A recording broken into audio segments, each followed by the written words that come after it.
December is supposed to be the time of holiday cheer, goodwill, and family togetherness. Cold weather, snow-filled activities, and lots of hot drinks. Warm temperatures and severe thunderstorms are not on most people's minds during the cold season, especially when these storms bring with them rare winter tornadoes. The late evening of December 10th, 2021 brought just that for many in parts of the central and southern United States. The storms unleashed devastating tornadoes from Arkansas to Missouri, Tennessee to Illinois, and even Kentucky, which collapsed buildings and claimed nearly 100 lives. It was a night of destruction and confusion as the tornadic activity ripped through 5 states. EF3 and EF4 tornadoes collapsed a nursing home in Arkansas, a candle factory in Kentucky, and an Amazon distribution warehouse in Illinois, sparking many to question the guidelines for emergency preparedness and safety regulations concerning severe weather in factories and warehouses all across the United States. They also brought into question the effectiveness of the early warning systems, such as the usefulness and practicality of tornado sirens at night. For a lot of people, this December brought more sadness than joy, more tears than smiles, and possibly made many more thankful for what they have and those they still have around them. Typically, we think of spring when we think of tornadoes and tornado outbreaks, but a secondary season can be in the fall and winter for certain portions of the United States. Climate change, among other factors, has caused the location of Tornado Alley to move and is likely to have impacted the strength of the late-in-the-year storm. Nighttime tornadoes are almost twice as deadly as ones that take place during the daytime. More fatalities tend to occur because people often don't receive warning communications in time when they're sleeping. Storm spotting is also difficult in the dark, and people are more likely to be in vulnerable housing, such as mobile homes, than during the day, where they're more likely to be in sturdier buildings. The Storm Prediction Center had forecast a slight risk of severe weather along the Mississippi Valley on December 8, 2021, that was raised to a higher certainty of severe thunderstorm potential, stretching from southeastern Arkansas northeast to southern Indiana. This upgraded the region to an enhanced risk on December 9th. On the morning of December 10th, the SPC expanded the enhanced risk once again and introduced a moderate risk area from northeastern Arkansas to southern Illinois. At 3 p.m. on December 10th, the SPC issued a tornado watch across the highest risk area. This encompassed central and eastern Arkansas, West Tennessee, northwestern Mississippi, southeastern Missouri, and southern portions of Illinois and Indiana. It was the first of 11 tornado watches issued over subsequent hours for the middle Mississippi Valley. High dew point values, warmer than normal temperatures, and a strong low-pressure system created the perfect conditions for intense weather. The storm that formed from the initial mid-afternoon activity near Arkadelphia, Arkansas, matured into what became a long-lived supercell as it progressed forward. This cell ultimately persisted for approximately 250 miles from eastern Arkansas into Kentucky. It produced multiple large and intense tornadoes along its track. In the northeastern city of Monet, a small community near the border of Missouri, at least one person lost their life at a nursing home that sustained severe damage caused by a tornado. Many people were trapped inside the collapsed facility, with at least 20 injured. In nearby Leachville, Arkansas, a woman was killed at a Dollar General store when she couldn't get to shelter in time. Arkansas Governor Asa Hutchinson, who toured the damage in Monet, had this to say: "Coming here, you see the devastation from this tornado. The most remarkable thing is that there's not a greater loss of life." At 5:51 p.m. CST, the National Weather Service office in North Little Rock, Arkansas, issued the first tornado warning associated with the storm for portions of Jackson, Lawrence, White, and Woodruff counties. One of the earliest tornadoes associated with the storm system was an EF0 that touched down in western Poinsett County at around 6:40 p.m. About 15 minutes later, storm spotters reported a large tornado near Greenfield, prompting a PDS tornado warning for portions of Poinsett, Craighead, and Mississippi counties, including some south areas of Jonesboro. Due to the straight-line winds associated with the supercell, a semi-truck was overturned on the northbound lane of Interstate 555 in Poinsett County, just southwest of Truman. Natural gas was being carried inside the truck and leaked out onto the highway, resulting in multiple lane closures both ways for most of the evening. The supercell then produced a tornado near the state line at 8:49 p.m. It crossed the Tennessee-Kentucky line near the community of Fulton County, Kentucky. Soon after crossing into Kentucky borders, the tornado directly impacted the community of Case, causing major EF3 damage. It continued through several rural areas, passing through Hickman County and into Graves County, moving directly toward the city of Mayfield, home to around 10,000 people.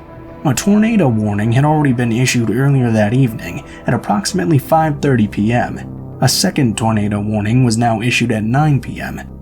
At 9:26 p.m., the National Weather Service issued a tornado emergency, telling people to seek shelter immediately. Near the Mayfield bypass, on the southwest side of Mayfield, numerous homes were destroyed along Cardinal Road. It was just the beginning of the devastation this twister would unleash. The now EF3 bordering on EF4 tornado moved directly through the center of Mayfield. Most of the structures in the downtown area were heavily damaged or completely eradicated. The water tower was torn down and reduced to twisted metal. There was also serious damage done to several structures in the commercial district, which included the city hall. The county courthouse sustained significant damage to the roof. Its clock tower was torn off, and some of its exterior upper floor walls were knocked down as well. The adjoining jail was damaged heavily, and Mayfield's fire and police stations were destroyed. Because of this, the town's Emergency Operations Center lost the ability to transmit radio communications. The jailer, George Workman, told CNN that his main jail was reduced to ruins. He was forced to evacuate the 83 inmates to other facilities because the damage was so severe. He had this to say: "The damage is structurally bad enough that I doubt it will ever be able to reopen." The most significant damage, though, was to the Mayfield Consumer Products candle factory, where more than 110 people had been working at the time the tornado ripped through the town. Dozens were feared dead after the building was completely obliterated by the tornado. The factory had been going full 24/7 hours in order to meet Christmas-time candle demands. Workman said that one of his deputies had been on assignment at the candle factory as a part of a work release program for low-security, low-level offenders. The program, ironically, had just begun the week prior. There were 7 inmates on site at the factory. Kiana Parsons Perez, who was trapped under at least 5 feet of rubble, told CNN that those inmates had helped to rescue her and others from the decimated building. Y'all, please send us some help. Somebody please send us some help. We are trapped. The wall is stuck on me. Nobody can get to us.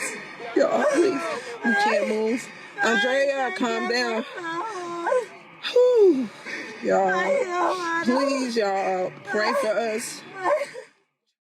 She told the CNN correspondent this: "My ears started popping. We were all rocked back and forth with the building, and then boom, everything fell on us. I was screaming, 'Sir, can you please just get this so I can move my leg?' He said to me, 'Ma'am, there's about 5 feet of debris on top of you.' Rescuers were thankfully eventually able to pull her out." The Graves County, Kentucky Commissioner Todd Hayden arrived at the candle factory in the dark to find nothing but a steaming pile of rubble. You wondered how anybody could still be alive in there, knowing there were a lot of people in that place. A bunch of us went over and started trying to uncover whoever or whatever might still be there. Seeing people come out of that pile of rubble alive was just amazing. We would send in sawzalls and cutting tools to cut the wires and bars, then all of a sudden someone would just pop up out of a hole. The candle factory was diminished to a pile of bent metal, steel, and machinery, and at times responders had to crawl over casualties to get to live victims. The aftermath in Mayfield left the city reeling, leaving at least as many people homeless and without power, and essentially having nowhere to take victims or casualties. At a press conference the following morning, Graves County Judge Executive Jesse Perry said this: "This is probably the toughest day of my life right here. Right now at Mayfield High School, there are 50 people waiting to go somewhere, but they have nowhere to go." A spokesman for the Kentucky Coroners Association stated at the same press conference that a group of 15 coroners and deputy coroners had set up a staging area in Madisonville, just northeast of Dawson Springs. They operated there as a mass fatality team. Upwards of 450 National Guard members were activated to help out with the recovery efforts in Kentucky. A hospital 27 miles north of Mayfield, in Paducah, Kentucky, has been treating tornado victims. Mercy Health Lord's Hospital spokesperson Annette Bentley stated that a majority of those being treated had chemical burns, long bone injuries, and crush injuries. There are some accusations that factory management prohibited workers from leaving the candle factory before the tornado struck. The workers were allegedly told that they would be fired if they left their shifts early. It was later reported that multiple workers at the factory filed a lawsuit against Mayfield Consumer Products in state court. They're seeking compensation and punitive damages. The lawsuit alleges that the factory had up to 3.5 hours to allow workers to leave as a safety precaution and did not do so. It also alleges that the company showed flagrant indifference to the rights of workers, which violates the Kentucky Occupational Safety and Health Workplace Standards. The Kentucky OSHA Board is still currently investigating the factory incident. Officials in Kentucky have confirmed a total of 77 deaths from the storm so far, tying the record for the deadliest tornadoes in state history. After leaving Mayfield, the tornado crossed into Marshall County, sweeping through the northwest side of Benton, Kentucky, with the speed and strength of an EF2 or EF3 tornado. The twister then crossed over Kentucky Lake, moving swiftly through the land between the lake's National Recreation Area before crossing Lake Barkley. Soon after, it crossed Interstate 24 as an EF3 and moved into Caldwell County. The tornado passed near the county seat of Princeton, where a tornado emergency was then issued. It then tore through Dawson Springs, producing catastrophic damage and killing at least 11 people in the area. In Arlington, 25 freight cars for the CSX Freight Line train were derailed, with one even being thrown into a house. Its path continued into northern Muhlenberg County.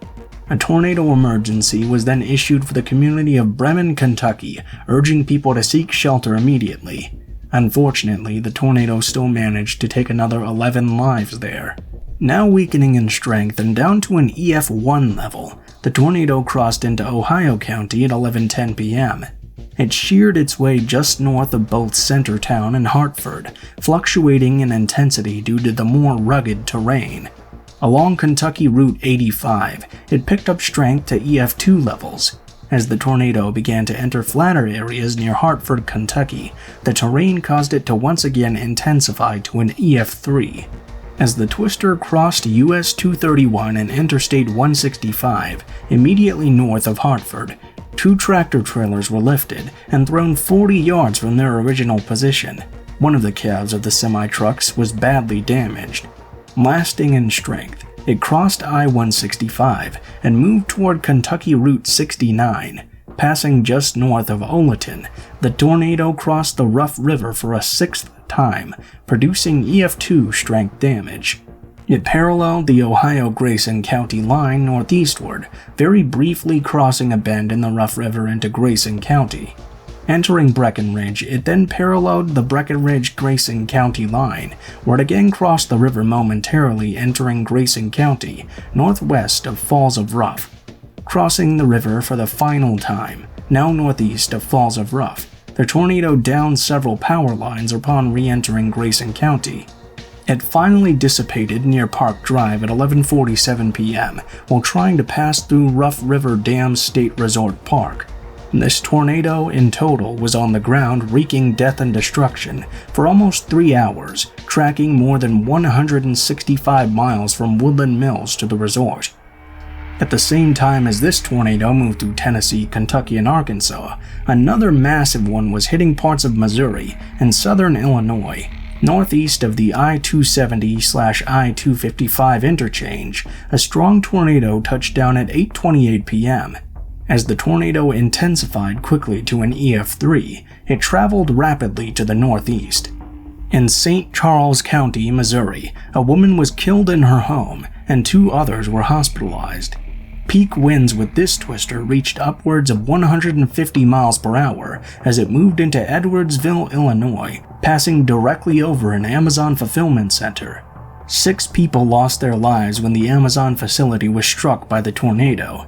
45 people made it out of the warehouse alive. 1 person had to be airlifted to a regional hospital for treatment. Police were initially unsure how many people had been working in the building at the time it collapsed, nor did they know how many may still have been trapped inside. According to Chief Whiteford, a shift change was occurring when the tornado struck. He stated that in addition to the shift change, people came to the warehouse to drop off or pick up Amazon vans, which varies the number of people who could have been present. As the building was struck by the twister, the roof collapsed downward. The outside walls then collapsed inward, so that most of the weight landed centrally into the building. The walls of the Amazon facility were made out of 11-inch thick concrete and were 40 feet tall. Approximately 150 total yards of the building collapsed. The victims were found in 2 separate locations inside the warehouse. For numerous reasons, the warehouse doesn't have a specific count of how many employees were in the building at the time, so we are unable at this time to determine how many people may still be missing, Chief Whiteford stated. To make matters worse, this building was charged with electricity. There was a natural gas leak, and the water mains were now broken, pouring water into the massive steel and concrete rubble. Amazon stated that those who died at their Edwardsville, Illinois facility had not been in the designated shelter-in-place locations in the building. A former Amazon manager who worked 2 years at a fulfillment center across the street from the collapsed warehouse had this to say: "The company does not conduct fire or tornado drills. Upper managers provided small plastic cards with instructions on what to do during a tornado. These instructions included taking shelter, but not getting in vehicles or leaving the area. Shelter in some cases meant a bathroom." As the storm approached, Carla Cope called her son Clayton Cope, who was working in the warehouse. She told him to find somewhere safe to go. He told his mother that he wanted to help some other people get to a safe area first.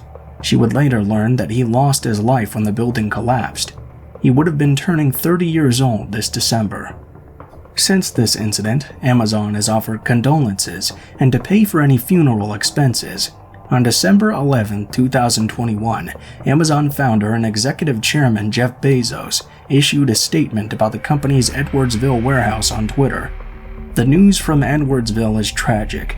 We're heartbroken over the loss of our teammates there, and our thoughts and prayers are with their families and loved ones. All of Edwardsville should know that the Amazon team is committed to supporting them and will be by their side throughout this crisis. We extend our fullest gratitude to all the incredible first responders who have worked so tirelessly at the site."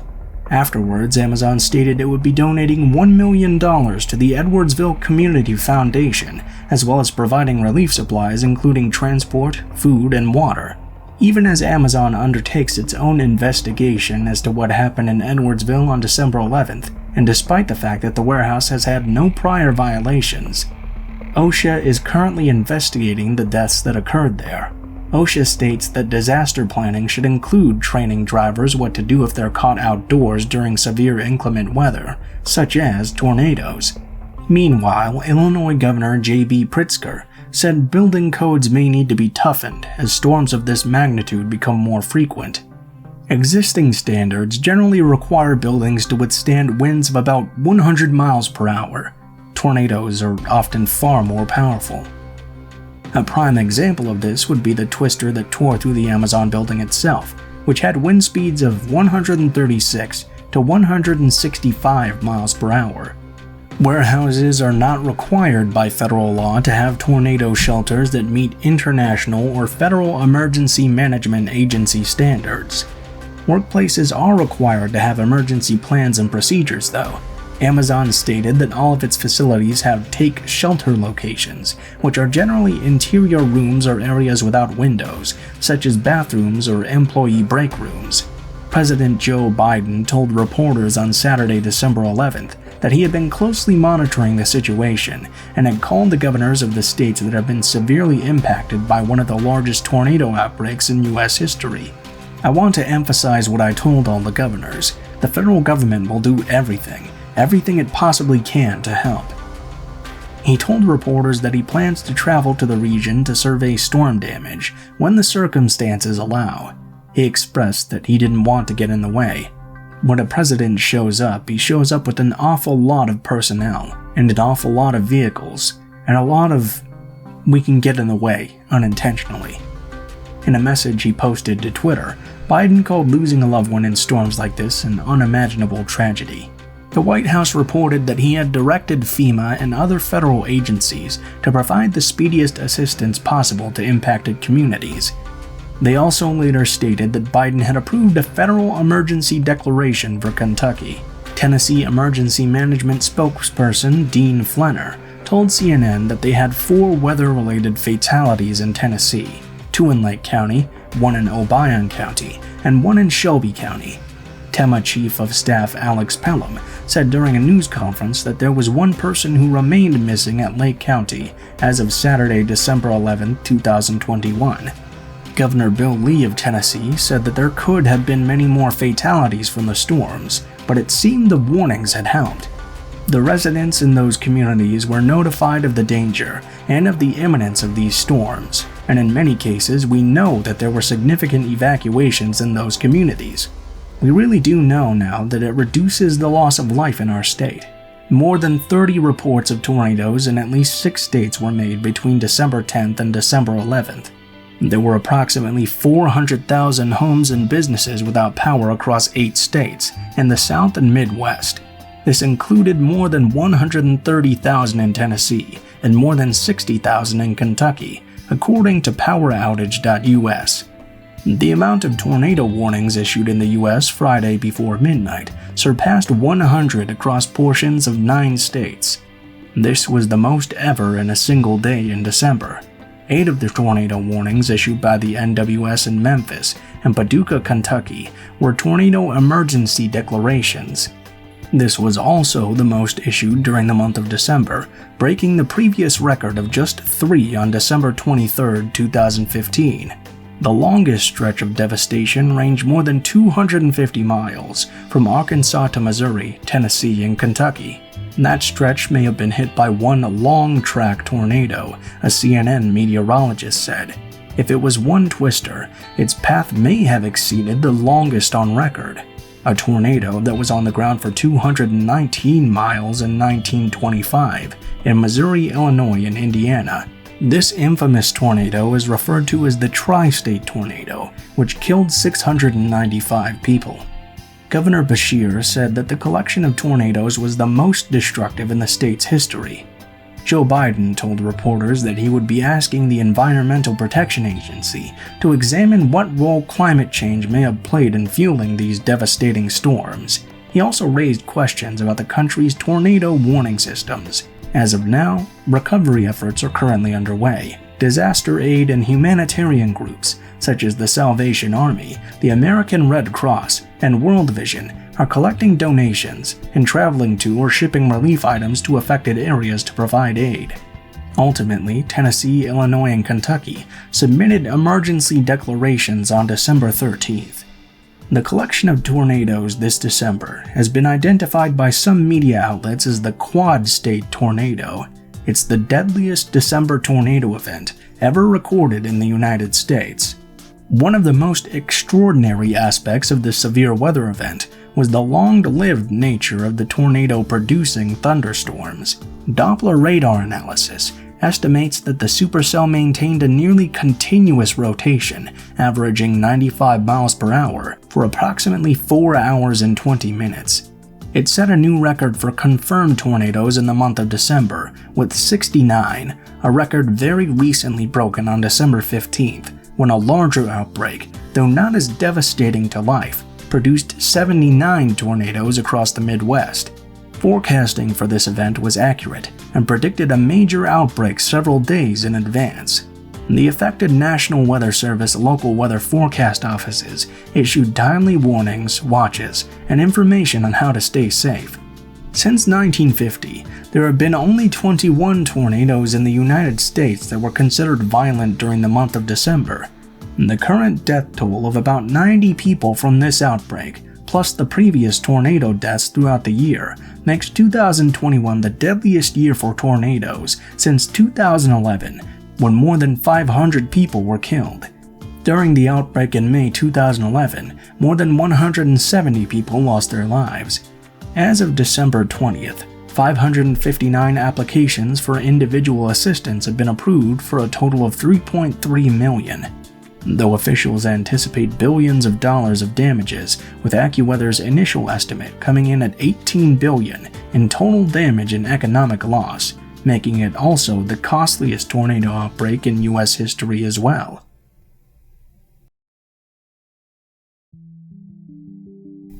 What is up guys, Darkest Hour here. Thank you guys so much for watching. If you enjoyed the video, liked the content, and would like to see more of it, make sure you like, share, comment, and subscribe, but only if you feel so inclined. Those things will all help me get discovered by the algorithm and help get this much needed information out to other people as well. If you have any suggestions on other disasters I should cover, there will be links to my social media in the description. You can send me a message on any of those. I would also like to give a special thanks to all of the people who helped me on this video, including my graphics artist Sabelle, my editor, and my writer who helps compile all my research into a cohesive narrative. You can find links to all of their social media in the description below, so check them out if you're interested in their stuff. If you're curious about the sources I used, or any of the video sources, those will be in the bottom of the description as well. If you just like my voice for whatever reason, I also have 2 other channels I run, called Blue Spooky and Mr. Blue Skies respectively. They focus on true scary stories and creepypastas for Blue Spooky, and true crime videos for Mr. Blue Skies. I think that's all for now though guys, so thank you guys so much for watching, and I hope you guys have a safe and very good day.